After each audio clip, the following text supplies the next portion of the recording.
thank you all for having me. Really excited to be here, and some of you all I've gotten to meet before, and some of you not, but it's hard to believe it's 5 years ago that I came here and did research. I still can't have a hard time believing it was 5 years ago, but it was. And Sid was a big help, Tim was a big help, and we got into the archives here, really, at the library. Kudos to your library. The single best source of information for me to write this story about everything that Buffalo Bill did in Virginia is the local newspaper. And even in this modern day, only 2 of the towns, and I'm going to let a cat out of the bag here, Cody visited 17 Virginia towns across his career. Only 2 of those towns have their newspapers digitized. So if I wanted that information, like things like this out of the Stanton Daily Leader and Stanton and Portsmouth, your town, so forth, I had to come to the local library, pull that microfilm up, print it off or back it off on a thumb drive, get that information, but a wealth of information, advertisements, articles. You know, when Buffalo Bill came to your town, it was a big, big deal. Everything, you know, shut down. But I wanted to start with a little bit of just talking Wild West for a minute. Who likes to travel to the Western United States, to the Wild West? I see hands, okay. What's some places you'd like to go or hope to go to? What's some of your favorite places you've been to? We have been to Cody, Wyoming. Yeah. Cody, Wyoming's a great town. I highly recommend it if you haven't been there. Fantastic. And you're only an hour from Yellowstone if you're in Cody, so. Yeah, Yellowstone, the Tetons. Tetons, right, you know. But of course, Yellowstone's bigger than Rhode Island and bigger than Delaware, so it's a big place. What's that? Oklahoma, right. Indian territory back in the day. Tons of good stuff out of Oklahoma. And I'm a big rodeo fan, so it's like Rodeo Central in Oklahoma. And I'm going to mention rodeo a little bit later. But in my Western travels all over the place out West, I can't tell you the number of Europeans, Australians, people from the Far East that I bump into. So it's not just us Americans that love all this Wild West stuff. It's the world over. Many Europeans, Germans, Italians, Spaniards, they love the Wild West stuff. It won't take you long. Rattle off a few sports teams that harken back to the Wild West. Buffalo Bills. Okay. That was like my punchline. I was going to build up to that. You got me. Okay, the Buffalo Bills. I'll circle back to it. Yeah, so of course, you know, don't throw anything but the Dallas Cowboys, right? We got the Dallas Cowboys, the Oklahoma State Cowboys, the Wyoming Cowboys. It's cool to be a cowboy. I'm going to come back to that. How about the Kansas City Chiefs? You know, they're probably in any number of teams that are named after Indians, Native Americans, so forth and so on. The Texas Longhorns, you know, that goes back to the cattle drive days. The Denver Broncos. We talked about rodeo, Broncos out west. So it just resonates with a lot of people. And then you come over to country music. You know, I'm here in the birthplace of country music. Half these guys look like cowboys, don't they? And so this Buffalo Bill stuff, you know, in many ways, he was the beginning of it. I mean, you could debate that, but everything that Buffalo Bill Cody did and these huge Wild West shows really kind of set that ball rolling, and we see it today in sports, and we see it in advertisements. I had an example in here. Who remembers the Marlboro Man? Oh, yeah. Probably everybody in this room does, right? I mean, he was cool, wasn't he? What's that? Tom Selleck. Tom Selleck. Sometimes we don't think about him in his Westerns, do we? But he did a lot of Westerns. But in many ways, Buffalo Bill got the ball rolling on that. He did 10 years of stage plays and then came up with this idea for the Wild West. And I'm going to speak to that here for a second. 2 things I want to draw out is this thing called the 1882 Old Glory Blowout. I want to talk about that for a minute, and I want to talk about the cowboy. I'll come back to that. So Buffalo Bill, this is something to ask. Has anyone been to Scout's Rest Ranch in North Platte, Nebraska? Nobody? Okay. Buffalo Bill he bought some land out there, he put some cattle out there, and he decided to build himself quite a home. I mean, a mansion for all intents and purposes for the time. And the town fathers asked him in 1882, they said, the 4th of July is coming up. We got to do a big shindig, and we got to outdo that town in the road there and that town in the road there. We got to do a big shindig. You know, you're only 6 years removed from the centennial there. You know, 4th of July was a big deal even then. So he said, okay. They they told him, take the bull by the horns and put the 4th of July together. So he said, okay, let's get some horses. We're going to do some racing. And this guy over here's got some buffalo. Bring the buffalo out. I don't know what we're going to do with them, but just put them out there. And let's get some ropers, and we'll do some shooting. He put out sort of handbill posters all over God's green earth, wanting to get cowboys, right? Get cowboys from these farms in. He thought he might get 100. You know how many he got? 1,000. 1,000 cowboys show up to compete in riding, roping, and all this. So this thing went off, and it was just a huge success. It was a fantastic day, fantastic event. They even had fireworks back then. They shot off fireworks. They did a little parade. And 2 things actually stemmed out of that. Out of that 1882 Old Glory blowout was the Wild West show was born that day. And 1 year later, he was touring America with Buffalo Bill's Wild West. He took it on the road. And the other thing is rodeo. That was the embryo of rodeo, if you will, paying a gentleman to see how good he can rope or ride a bronc. Or maybe they rode some bulls, I'm not sure. But really, those 2 things came out of that. And 1883, they start the Wild West and tour America, and they had their bumps and bruises, and it didn't all go perfect right from the get-go, but it just swept the country and then the world. They went to Europe 3 times. They performed before the Queen of England. They had an audience with the Pope in Italy, so went really big. Now, circling back to the cowboy for a second, even though Cody wanted these roping guys, cowboys and stuff, if you called somebody a cowboy back in the 1870s, even the early 1880s, you were not saying something nice about them. You called him a cowboy. It was like being a ruffian, a scoundrel, a punk. I mean, it was not a nice thing. It was not a pleasant thing. Hello, come on in. To call somebody a cowboy. Well, Buffalo Bill, and in early years he had a right-hand man named Texas Jack Omohundro. Now, where do you think Texas Jack Omohundro is from? Virginia. From Virginia, and of course he names himself Texas Jack. We could go into that. We got another story on 2 Texas Jacks. There's another famous Texas Jack. Texas Jack was a lot like Cody. He was a scout out on the frontier. That's kind of where Buffalo Bill cut his teeth. Rode for the Pony Express, things like this.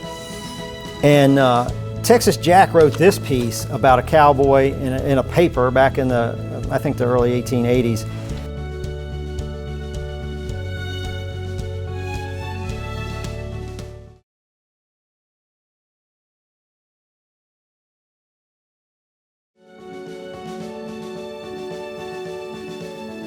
And Texas Jack wrote this piece about a cowboy in a paper back in I think the early 1880s. Here's what he said about a cowboy, talking about what a cowboy needs to do. Being counted in and fully endorsed, the candidate has to become an expert horseman and test the many eccentricities of the stubborn Mustang. Enjoy the beauties, learn to catch, throw, fondle, oh yes, fondle, but never from behind, and ride the docile little Spanish-American plug, an amusing experience in itself, in which you are taught all the mysteries of rear tear, stop and drop, lay and roll, kick and bite, on and off, under and over, heads and tails, handsprings, triple somersaults, stand on your head, diving flip-flops, getting left, horse leaves you 15 miles from camp and there's Indians in the neighborhood, and all the funny business included in the familiar term of bucking. We just talked about bucking broncs. Then learn to handle a rope, catch a calf, stop a crazy cow, throw a beef steer, play with a wild bull, lasso an untamed Mustang, and daily endure the dangers of a Spanish matador. And with a little Indian scrape thrown in, and if there is anything left of you, they'll christen it a first-class cowboy. And then he says, now his troubles begin. So this is a description of the skills that these cowboys had back then, but they were not highly regarded. Cody changed all that. You can credit Cody with turning the cowboy from a scoundrel into a hero. Now, trivia question. Who was the king of the cowboys? Roy Rogers. Very good. Roy Rogers, okay. Roy Rogers was king of the cowboys, but before Roy Rogers was king of the cowboys, a fellow named Buck Taylor was king of the cowboys. Cody took this cowboy. Cody was almost 6'1", so he was really big for his day. Buck Taylor was 6'4", towered over him, strong cowboy. And Buffalo Bill took Buck Taylor and turned him into the hero cowboy. Put him in the shows, doing all this stuff, and he looks good, you know, and the ladies fawn over him and everything. So this is the transition of the cowboy to a hero type figure. And then we get the Marlboro Man, and then we get John Wayne, right? And today we got Yellowstone with modern day cowboy stuff going on, right? Couple of things. I'm not going to give you too much Bristol specific, but I'll give you a couple of things real quick. He came to Bristol 4 times. It's all captured here in the book. One, and you'll see some ads in here.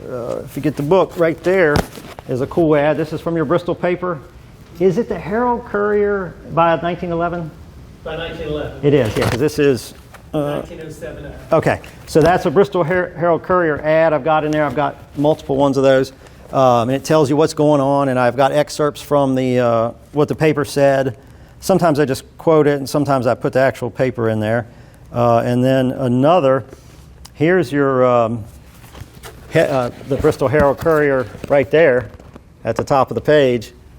And and what it has to say there, and it says Buffalo, in this case, Buffalo and Pawnee Bill in town today.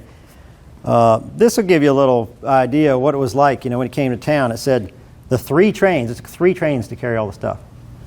The 3 trains on which the show equipment is transported from town to town arrived in Bristol under cover of night over the Norfolk and Western from Wytheville, where 2 performances were given yesterday to the largest audience that place has ever turned out for a circus or exhibition. The first section, carrying the cook tents, culinary paraphernalia, and horse stables, came in the local yards shortly before 3 o'clock this morning. That's how early they would come in. 2 remaining cars came after that. That's the Bristol Herald Courier describing the show coming to town.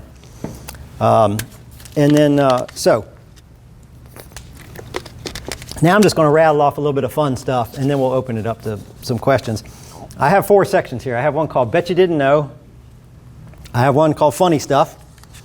I got a section called Inspirational Stuff, and then Astounding Numbers and Stats. So I'm just going to throw some things at you that are interesting.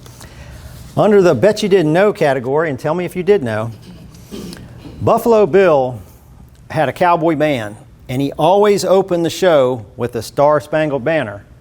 And you might go, okay, well, nobody was doing that.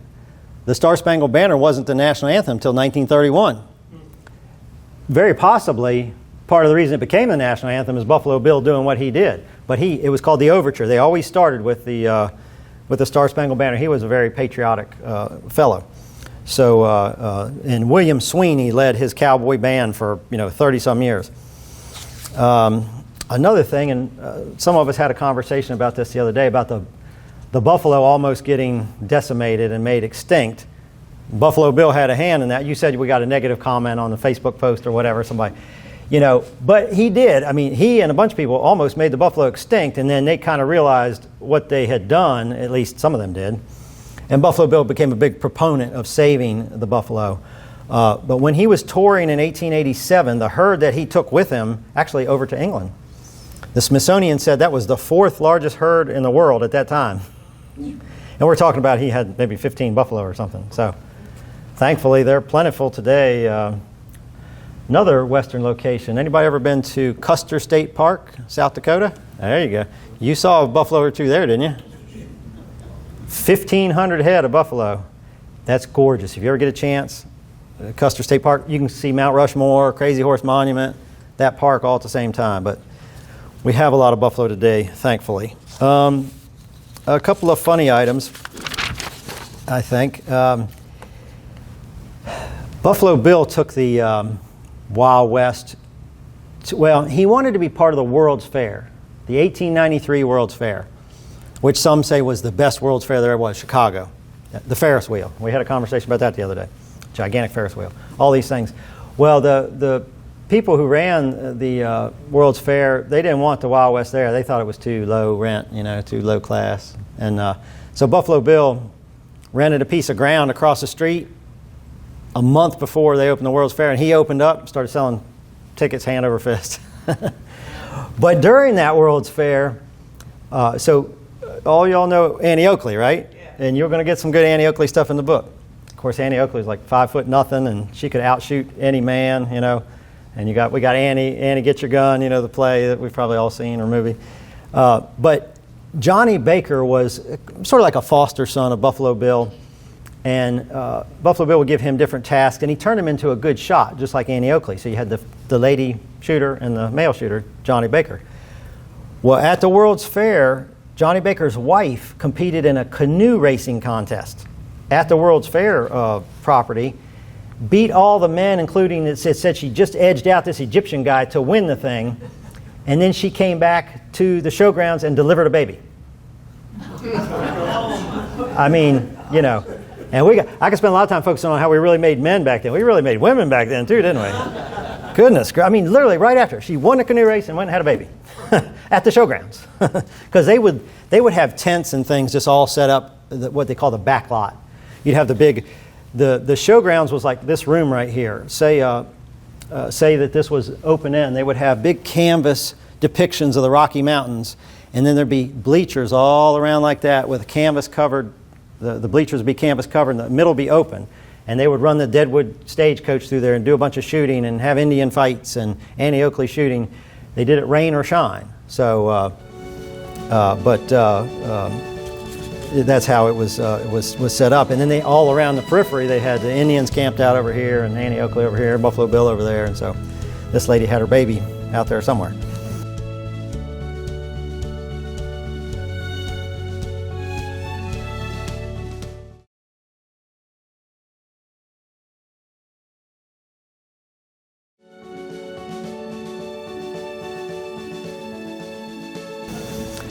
We talked about Broncos. This is a funny quote about the horses, Wild West horses. It said, "When a Bronco out on the ranges of the West by bad handling becomes thoroughly vicious, has earned the name of Colorado Cloudburst or Dakota Demon or the Montana Man Killer or some other reassuring title, and there is not a Bronco buster on the range who will tackle him, and he is not worth $2 trade dollars to anyone.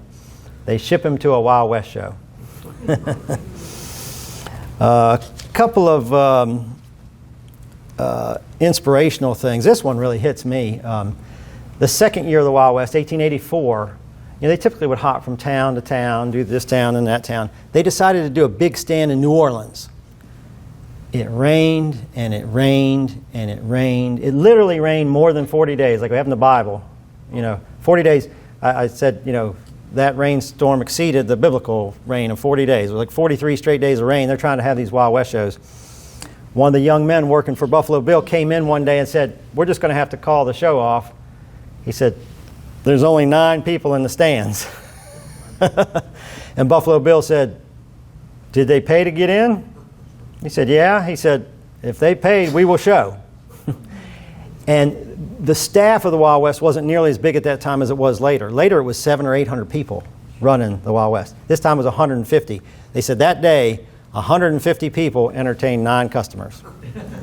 That gives you some insight on what kind of man we got with Buffalo Bill. But, there's a lot of that inspirational sort of thing. And sometimes I'll do talks for businesses and things like that and try and draw that out, and people need their employees motivated and stuff. I got plenty of motivational stuff when it comes to Buffalo Bill and the Wild West in general. Some astounding numbers and stats. This is a quote from Buffalo Bill Cody. The circuses are touring America at the same time. The famous names, Barnum, Ringling, all those.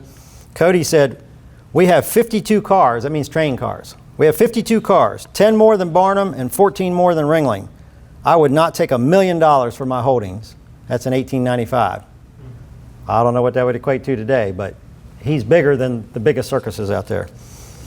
A gentleman named William Lanigan helped prepare the food for the staff, and here it says, in its heyday there were 400 or more people. Well, there were 700 or 800 in its heyday. And he says, quote, "Thus an average of 35 pounds of coffee was consumed every day, 5 pounds of tea, 7 bushels of potatoes, 390 pounds of bread, 900 pounds of meat, and 180 dozen eggs." That's a lot of food. And those numbers are probably smaller than what it was later. They had more people. A lot of people saw Buffalo Bill in America, England, Germany, Spain, even as far as, one time they even went as far as what today would be Ukraine. They hit a couple towns in what would be present-day Ukraine. But Buffalo Bill, quote, performed before an audience estimated to be in excess of 50 million spectators around the world over 30 years, and became, in museum director David H. Katzev's words, America's first media hero. Now, where did the show take place? We talked about this here locally, and I asked him, this area down here where the Japanese steakhouse is, I know that's where one or two of the shows took place. And you said it's called like the Furnace Bottom? Sullivan Street. Yes. Commonwealth. Yes. Yep. All that, got all that industrial stuff down there. That's for sure where the show took place a couple of times. It became the revival ground. That's where all the tent evangelists Well, then came that kind of makes sense. after the 20s. You could set up something of some scope down there. Yeah. So, but in general, this is a general statement. It said, quote, the lot for the show, the lot needed to encompass 11 acres to provide room enough for an arena at least 150 feet wide. I just described that. 150 feet wide, 320 feet long, preferably level and smooth, seating for up to 15,000 people. And they would do 2 shows a day typically and fill it both times. Backstage space at least large enough for the Deadwood stage and a 6-mule hitch. Living and dining quarters for as many as 700 people. Stabling for 500 horses. That's a lot of horses. And 18 buffalo. That gives you an idea of the buffalo herd. And room for ticket wagons, a blacksmith tent, a barber's tent, the sideshow annex, and food and trinket concessions. And it says that a lot of times this would have to be on the outskirts of town because there wasn't room in town, but I don't know if that would have been considered outskirts. At that time. It would have been, right? The Wild West carried with it the largest private electrical plant in existence at the time. And that was something else, to go see the Wild West was something else no matter what, but then go see it under the lights? I mean, it's not like today, like Bristol Motor Speedway we just talked about. Nobody was doing stuff under the lights. It didn't happen. They were. When Cody would come to town, just like coming here to Bristol, they would send out advance men. It'd be your job to get here like a week or 2 ahead of time and gin up all the excitement. Go to the newspaper, get stuff running in the newspaper. And then they would put up posters, all around town, tack them to the poles and so forth. And they would sometimes do billboards like this billboard here. That's Lexington, Virginia. That's a rare picture. I have not seen many pictures of a billboard like that. But they would put up 6,000 to 8,000 sheets were posted for each one-day stand. This was done in a day. 6,000 to 8,000 all over town. There's no way you couldn't know Buffalo Bill was coming, right? And if you had kids, they're like, we're going, right? We're going to the show, right? This is another quote about how many people saw Cody. It says, quote, witnessed by more than 50 million people in over 1,000 cities in about 12 countries. I think it's more than 12 countries. I think I could rattle off more than 12. In the first 26 years, he missed only 9 performances. He was a rock, lost my spot there. A couple more things, and then we'll get some questions from you if you want. This is very interesting, the weight of this. In the 1907 program, they were able to claim that Buffalo Bill had personally appeared in more cities, towns, and countries and had been seen by more people than any other man that ever lived. And I'm not sure he's been eclipsed. He was seen by 50 million plus people in person. Taylor Swift might be working on it. I don't know, but I don't know. I don't know if she's caught him yet or not. Even Kiss. We were talking about Kiss earlier. A lot of people saw the big rock group Kiss. I don't think it was 50 million people. I have my doubts. And then I'll wrap it up here. This hit me about a month ago. I thought to myself, many, if not most of us here in this room, I bet you, I'd be willing to bet you got an ancestor who saw Buffalo Bill in the Wild West. Grandma, grandpa, great-grandma, great-grandpa, depending on your age, because he toured the whole country. He came places here like Bristol, and regardless whether you're from Bristol or some other town, he probably came to your town. When he came, everything shut down. let the kids out of school, shut down, farmer, locked the gate, gave animals some water, came into town. Everybody came. Parade in the morning, show at 2, show at 8. I would venture to say the majority of us sitting here, we have an ancestor that saw Buffalo Bill and his Wild West, Annie Oakley, all these cool things. This was a good kind of overview to wrap it up here of his life. Cody's biographer, Don Russell, he put it this way, and this was written a while ago, 30, 40 years ago, maybe more. He says, quote, "In an age that is skeptical of heroism, anyone who does bother to find out what William F. Cody really amounted to may turn up a record that is impressive in its universal acclaim from a wide variety of sources, as well as its lack of any hint that he ever faltered or blundered. What more could possibly be asked of a hero? If he was not one, who was?" And I think that's well put, and including you'll get some naysayers once in a while that don't like Cody. But yeah, if Buffalo Bill Cody's not a hero, then do we have any heroes? Might be the question.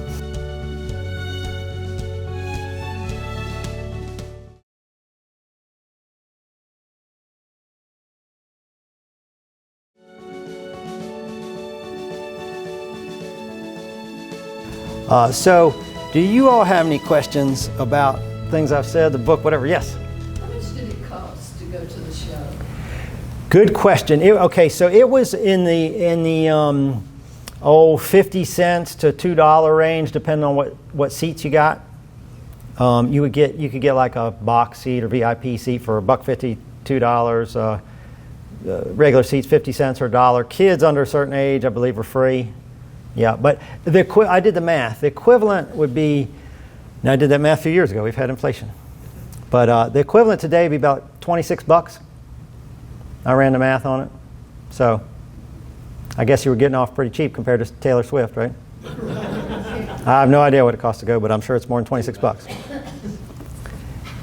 Other questions or comments? Yes? Could you give us a quick overview on his life before 1882? Yes, excellent question. So he was born in Iowa in 1846. Somebody mentioned American Pickers earlier. I think they're from the same town where Buffalo Bill was born, I think. LeClaire? So he's born in Iowa. At an early age, they come to Kansas. For you historians, the whole bleeding Kansas and Missouri, Kansas, let one slave state in, one free state, all that rigmarole. His dad was an abolitionist and got attacked by some pro-slavery types, and he lived like a couple years, but he eventually succumbed to the injuries that he sustained from getting beat up. And then so Cody, at about 11 years old, is the only man in the house. He's got like 4 sisters and mom. So at 11 years old, he signs on with a wagon train going west. Signs on with a wagon train, and his job basically is and these wagon trains were long. He would ride from the back of the wagon train up to the front and carry like messages up and back. They didn't have their cell phones yet. At 11, again, we made men, right? At 14, he was riding for the Pony Express. He set speed records from station to station in the Pony Express. Then he started scouting for the Army. He was a Union soldier at the very end of the Civil War because he wasn't old enough until the end of the Civil War. And then he scouted on the frontier during the Indian Wars. My great-great-grandfather was a part of all that and was in one of the same encampments as Buffalo Bill, which one of the things that got me interested in it. But he scouted, and he really built his recognition from that. He ended up in almost like a hand-to-hand fight with an Indian out in South Dakota Territory. The two of them come riding each other on horses. They both take a shot at each other. The Indian's bullet missed. Cody's bullet hit the Indian's horse, dropped the horse. Cody's horse simultaneously stepped in a gopher hole. His horse went down. They both come off the horse, and they both kneel and take another shot at each other. Indian missed, and Cody hit the Indian right between the eyes. And he went over and he scalped him, and he said, "First scalp for Custer," because it happened about a month after Custer was killed.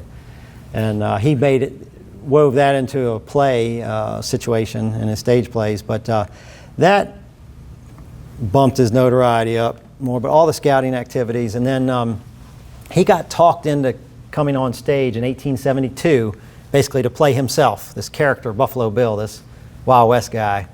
And he had to be talked into it by that Texas Jack Omohundro I mentioned, because he would fight an Indian hand-to-hand. He was scared to death to go on stage. He wanted no parts of it. But Texas Jack talked him into it. They did it, and you know, the rest is history. So, anyone else? Yes. Have you heard any mention of why the main street in Cody, Wyoming is so wide? Oh, why it's so wide? Why it's so wide? I'm not certain why it's so wide. You know, I know he had his hand in laying it out, but We were told when we were there mm-hmm. that it was, I thought really that a row of back-to-back Mm-hmm. storefronts had been taken out. Mm-hmm. But they said it was built that wide so he could turn his stagecoach Oh, with 6 horses. probably 6. Yeah, at least 4, maybe On 6. Main Street. Well, that might be it. Yeah, Let's go with that. we'll go with that. Yeah. If you haven't been to Cody and you get to go, the museum's fantastic. The Buffalo Bill Museum is just crazy. The Irma Hotel sits right downtown, built in 1902, named after his daughter. You can stay there today, and when you walk in, you're kind of expecting Buffalo Bill to come around the corner because it just looks Wild West. It looks the dining room today. I think it was a billiard room when in his day. It's got a big cherry wood bar. It's 50 feet long, probably. The Queen of England gave it to him. She sent it over, but it looks just like it did in his day. So you got to go to the Irma and at least have a meal, if not stay. But anyone else? Yes. How did he get hooked up with Annie Oakley? That's an excellent question too, and a story. So in that very rainy New Orleans season, they're down there in New Orleans, and I bring that out in the book. It's just horrible. They're not making any money. They had a boat with all their stuff sink in the Mississippi River on the way down, lost all kind of stuff, and Buffalo Bill, who was a pretty devout, I say devout, I don't know, he was a Christian-oriented man. He just was wondering if God even existed and all this sort of thing, because it was so bad in New Orleans. And that's why I say every cloud has a silver lining, right? 1884 New Orleans, they're doing a show. Annie Oakley comes up to watch, and they start a conversation, which leads to him hiring her pretty darn quickly. And so that was the upshot of that horrible 1884 New Orleans stand, is that Annie Oakley came on board with him after that. And she was, in terms of stardom, if she was second to Buffalo Bill, it wasn't a distant second. And he knew it, and he paid her accordingly. He gave her top billing, paid her like she should be paid. She was as big a star, or nearly as big a star, as Buffalo Bill himself. And she was with him about 15, 16 years. They had a horrible train wreck. She got hurt, eventually recovered, but she never performed for Buffalo Bill again. So that was 1901. Did he ever marry? Yes, Buffalo Bill was married to, he called her Lulu. What was her real name? Lucinda, I think, was her real name. They had kind of a contentious marriage. They had 4 children. 3 of them died young. 2 died as children. 1 died as a 20-something-year-old. But they kind of fought a lot. They tried to divorce in 1905, and the judge wouldn't grant it. He wouldn't grant the divorce. So they sort of... He wasn't around the house very much, was he? He wasn't around the house very much, and you'll get all these stories, that he was running around with other gals, but I don't know. I've had my head in that material a lot, and I'd say it's debatable whether he did or not, run around with other ladies. Obviously had opportunities all over the world, but I think more is made out of that than maybe is the case. But of course he accused her of trying to poison him. So Where did all of the liver go? what's that? Where did all of the liver go? Oh man, I tell you, that's a It's stuck, probably. all the logistics of the show, that included. You're like, how did they do it? How in the world did they? And then they took. Ringler Brothers do it. I mean. Yeah, and they took the show across the pond 3 times. So you're on a ship for however many. I don't know how long it took to do a transatlantic in 1900 or whatever, but you got that to worry about on there too. I don't know the answer to that. With the interest of Yellowstone, Yes. now, with its broad interest to Western culture and all, Yeah. but still overall, Roy Rogers Museum closed. Yeah. And some of the big museums aren't in existence. They sold at auction. How's the status of Western interest now? I think the Western interest is way up, and you know, Yellowstone would be a part of that. We do a Wild West show up in our town, and I had a guy this year help me. He's a roper and kind of a cowboy kind of guy, and he said about Yellowstone. He said I'm not going to go out and buy a Yellowstone T-shirt or hoodie or whatever, but he said I sure do thank them for, you know, elevating the West back up again and everybody getting into it. So we're on a rise right now, and what that shakes out for with museums and stuff, I don't know. But so if you know, if anybody would like to get a book, we can do that right here once we wrap up. I'll certainly autograph it for you. And some people get them for a Christmas present, so that's kind of cool. It's neat to give one to somebody. I had a guy who bought one for himself, and then he bought one for his father-in-law. And I used to go to Ocean City, Maryland. That was a beach we went to. And at Ocean City, Maryland was a thing called Frontier Town. And you go there and watch the shootouts and all this kind of stuff. His father-in-law has worked at Frontier Town for like 30 or 40 years. So he said the perfect Christmas gift for him. So apparently he's enjoying it too. So, but thank you all.